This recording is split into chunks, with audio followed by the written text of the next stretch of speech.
bisa disebutkan nama dan jabatannya di Wong Solo? Baik, nama saya Pak Harno. Saya sebagai brand manager di Wong Solo Cabang Denpasar.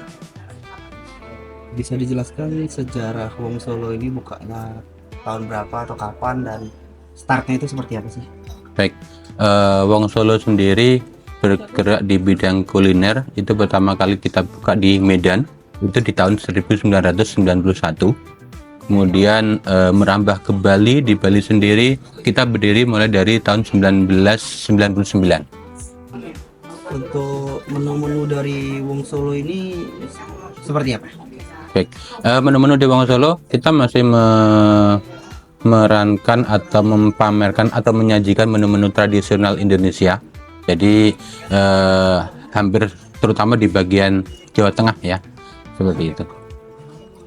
Untuk dari grupnya ini sendiri atau organisasi di dalamnya ini ada siapa aja, kayak apa susunannya, seperti yang paling tinggi manajer atau sampai waitersnya atau bagaimana?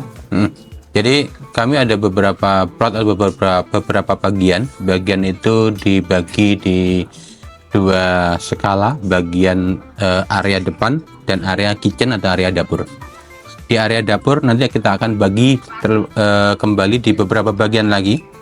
Ada kitchen styling minum, ada kitchen barbecue, dan juga ada bagian kitchen masak, seperti itu. Kalau untuk krunya itu sendiri, individu dari krunya itu sendiri, untuk pekerjaannya itu ada apa aja ya? Dari yang tadi yang di depan itu bagaimana secara lebih detail gitu? Oke. Untuk yang di depan kita memprioritaskan di masalah pelayanan. Yang pertama, tamu datang kita sambut, kemudian kita carikan tempat kursi. Kalau mau di lesehan kita arahkan ke lesehan belakang. Terus kemudian untuk selanjutnya kita sodorkan menu, kita order, kemudian kita orderkan ke bagian produksi, kemudian penyajian pengantaran, seperti itu. Kalau untuk dari dulu awal buka sampai sekarang itu, apakah ada perubahan sistem atau hal yang dihilangkan atau berubah jauh drastis gitu gimana? Kalau hal dihilangkan, saya kira tidak ada. Kita masih memakai sistem yang lama. Jadi sistem yang kita pakai pun juga sistem tradisional, masih kekeluargaan dalam artian. Jadi kita mengutamakan komunikasi antara beberapa bagian yang kami sebutkan tadi. Untuk komunikasinya itu sendiri bagaimana ya? Apakah langsung atau via tulis atau langsung lisan gitu? Ya, untuk komunikasi yang kita anjurkan atau yang kita jalankan, yang pertama ada dua. Kita ada semacam tertulis, jadi kita buatkan jadwal setiap minggunya. Kemudian di situ juga kita infokan juga di bagian di grup-grup internal kami, di WA terutama. Untuk waktu buka dari Wong Solo ini dan waktu kerjanya gimana? Waktu kerja kita mulai dari setengah 9. Untuk yang shift pertama itu sampai jam 4. Nah, terus kemudian shift kedua itu dari jam 12 sampai jam 4. Kemudian masuk lagi split ya, masuk lagi jam 7 sampai jam 10. Untuk shift ketiga itu jam 4 sampai jam 11. Malam. Jadi kita buka itu di jam operasional kami jam 9 sampai jam 10 malam. Untuk kelompoknya ini sendiri, apakah memiliki dari individunya sendiri, dari individu orangnya sendiri, apakah memiliki sifat yang macam-macam pastinya ya? Pastinya. Dan Yeah. itu dari seorang pemimpin itu bagaimana cara memberikan tahu, oh ini kamu harus kayak gini loh, kamu harus kayak gini, itu bagaimana? Baik, untuk menyeragamkan keinginan perusahaan terhadap karyawan, tentu perusahaan mempunyai SOP. SOP inilah yang harus kita jalankan, yang harus kita tekankan ke karyawan. Bahwasanya di dalam perusahaan kami SOP-nya seperti ini. Kemudian kami pun juga menyadari dari setiap karyawan kami ada berbagai latar belakang. Nah, disitulah misi kita untuk menyetarakan, menyamakan SOP kami. Seperti itu. Untuk cara pendekatan nih dari setiap kru sama kru, apakah ada hari tertentu yang emang libur terus pendekatan gathering atau apapun itu? Ya, pendekatan emosional kami sebenarnya melakukan di jam-jam di luar jam kerja. Itu biasanya kalau istilahnya sekarang itu masih terjalin atau terlaksana itu kalau buka Ramadan, buka puasa biasanya setelah tutupan kita ada tadurusan bareng-bareng, ada makan bareng-bareng seperti itu. Terus kemudian kalau hari-hari biasa setelah gajian seperti ini biasanya ada semacam bakar-bakar kecil di area parkir kami. Ya. Selain itu juga catering-catering yang lain biasanya kalau pas ada acara-acara event seperti hari raya Idul Adha itu biasanya kita mengadakan hal-hal serupa seperti itu. Nah, terus untuk yang mungkin di luar jam kerja lagi yang ingin kami sampaikan untuk masalah pengadaan sholat-sholat berjamaah, karena itu salah satu komunikasi di luar jam kerja yang bisa menentukan kekompakan juga seperti itu. Dari yang tadi disebutkan untuk masalah pendekatan berarti ya, itu kan perilaku kelompok untuk itu kan berarti perilaku setiap kelompok beda-beda pastinya. Betul. Ya. Cara untuk menggapai tujuan bersama selain cara itu, apakah ada cara lain lagi? Kalau selama ini kita masih pendidikan kekeluargaan saja, karena itu saya kira masih cukup efektif dalam hal menggiring opini karyawan terhadap kemauan perusahaan seperti itu. Dari organisasi dan kelompok yang tadi sudah dibikin, apakah ada kelebihannya? Kelebihannya karena dari itu komunikasi sistem komunikasi kekeluargaan, jadi secara tidak langsung kita mengikat juga secara emosional. Bukan hanya antara karyawan dan bawahan atau karyawan pimpinan seperti itu, tapi emosional kita terjalin sehingga chemistry itu akan tetap terjaga seperti itu. Kalau dari kekurangannya apakah ada? Kekurangannya cenderung karena memakai kekeluargaan, tentu juga akan ada beberapa individu yang tidak sepemahaman. Saya kira itu wajar, ya, wajar. Selama di dalam koridor-koridor pekerjaan yang memang masih dalam tahap real yang sama, seperti itu. Hanya saja mungkin butuh waktu untuk mencapai level-level yang kita inginkan. Kekurangannya seperti itu. Kalau dari masalah perbedaan tadi ya, untuk karyawan yang bekerja di sini apakah mesti beragama A saja atau suku A aja atau bagaimana? Kalau di Tidak, sini untuk menerimanya? tidak. Jadi secara di internal kami ada juga berbagai dari suku dan agama yang berbeda, ya.